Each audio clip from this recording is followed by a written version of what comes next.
Hey everybody, it's Dr. Chatter with a new type of episode, one where I talk about games. It's Game Chatter with Dr. Chatter. Today's episode, I'm going to talk about XCOM, the board game. Now, first off, I love the XCOM series. I've got them all. I especially love the Bureau XCOM Declassified. That I think is my favorite because I love the ability to run around with a team and order them around and accomplish missions, especially from third-person perspective as opposed to the other perspective of top-down isometric. Now, looking at this game, these are my initial thoughts. It says it's a 1 to 4 player game, which is pretty interesting. Board games usually aren't one-player games, but there's a reason for that. I'll get to that in a second. Now, it's got a lot of the standard things. It's got UFOs, and it's got their little VTOLs that the XCOM department uses to move its soldiers around. It even has soldiers, and I'm assuming that as a 4-player game, you would get 4 characters each, because that's usually how big a team is. Although some teams in the console game, or I don't know if it was released for PC, it might have been, hope it was, you can get up to 6 from what I've seen. I don't know if you can get any more, I don't think you can. But a 6-member team is an awesome number of people, and it gets really hard when you get those 2-legged walkers that look kind of like Ed 209 coming in from RoboCop. But it looks like a great game. I mean, I'm seeing the world map, which looks right. I've even looked through this a bit. It's got a lot of the same things. It's got event cards, upgrades, all sorts of stuff, things to represent number of enemies and its own dice. But there's some things I found out that are very, very wrong for this game. This is a $60 game. And it is made by Firaxis and published by Fantasy Flights. So Fantasy Flights, take some notes here. This isn't going to be a good initial review. I still have yet to play the game, I'll admit it. What the fuck? You need a website or an app to play the game? You didn't include rules?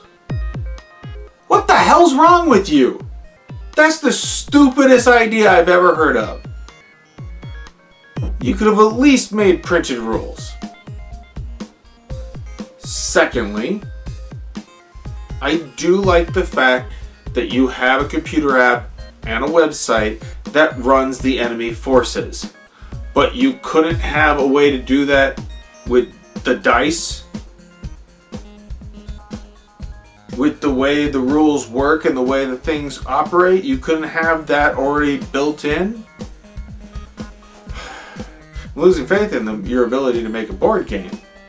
I mean, it seems like you make one about a video game that's popular and you completely screw it up. Make it unplayable. Now, I know most people could just download the app or use the internet to find it. But here's the thing. I have old technology. My phone can't even download the app. It's too big. I don't have enough storage space.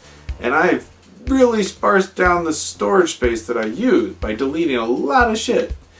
Still can't get it on there. So I can't use it that way. My laptop's old. It's missing a lot of drivers. I can't access the website. So how am I going to play this game? I have to have friends that can play this game. And this is supposed to be a 1-player game? You fucked up royally, Fantasy Flights and Firaxis. I'm gonna give you both the blame. And I could even say the same about 2K Games, that they didn't monitor that fact. You're all culpable in that. You produced a game without thinking about the contingency plan of what if they can't access the app? What if they can't access the web page? You gave me a game I can't play and charged me $60 for it. Not cool. What if I was a person that didn't have internet reception? Or connectivity?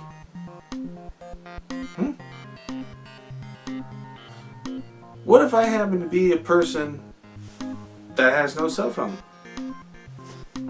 and wants to take the board game to a place out in the middle of nowhere where there's actually no cell towers and no reception and no internet? Can't play it.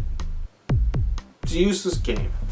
Now, like I said, I'm not dissuaded. I plan on playing this game, and I plan on getting the expansion and anything else they make in this vein, because I love the XCOM series.